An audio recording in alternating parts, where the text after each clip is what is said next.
अस्सलामुअलैकुम वरहमतुल्लाहि वबरकातुहू। आज हम आपके साथ जुम्मे के दिन देखे गए ख्वाबों की ताबीर और इसकी अहमियत के बारे में आपको बताएंगे कि जुम्मे के दिन देखे गए ख्वाब कब तक पूरे होते हैं और इस्लाम में इनको इतनी अहमियत क्यों दी गई है।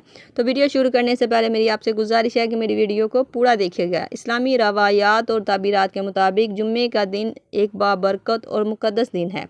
इस दिन किए गए अमाल की तरह जुम्मे की रात या दिन में देखे गए ख्वाबों की भी एक ख़ास अहमियत है।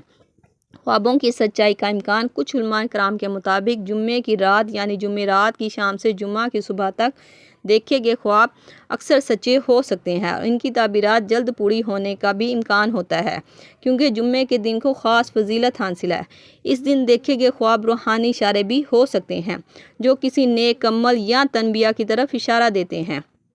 अगर कोई शख्स जुम्मे की रात कोई अच्छा ख्वाब देखे तो उसे एक अच्छा और नेक शगुन समझा जाता है। उलमाए कराम का कहना है कि अगर किसी को जुम्मे की रात कोई बुरा ख्वाब आए तो इसकी तासीर कम हो सकती है, क्योंकि जुम्मे का दिन बरकतों वाला दिन होता है। अब हम आपको बताते हैं कि जुम्मे के दिन अगर आप ख्वाब देखते हैं तो आपको क्या करना चाहिए।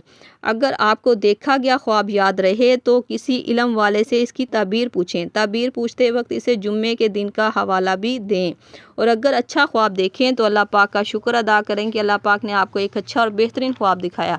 और अगर आप बुरा ख्वाब देखें तो सदका खैरात करें और अपने हक़ में बेहतरी की दुआ करें और जिस कदर हो सके अस्तग़फिरुल्लाह रब्बी मिन कुल्लि ज़ंबि व अतूबु इलैह की तस्बीह पढ़ें ताकि इस ख्वाब की बुरी ताबीर से आप बच सकें। मुझे उम्मीद है कि आपको मेरी ये वीडियो मालूमाती और दिलचस्प लगी होगी।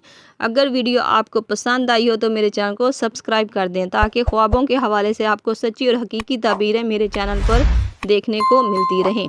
अल्लाह पाक आपका हामी नासिर हो। सल्लल्लाहु तआला अला रसूलिल खैर खल्क़ि मुहम्मद व सहाबिहि अजमाइन बिरहमतिका या अरहमर राहिमीन। ला इलाहा इल्लल्लाह मुहम्मद रसूलुल्लाह।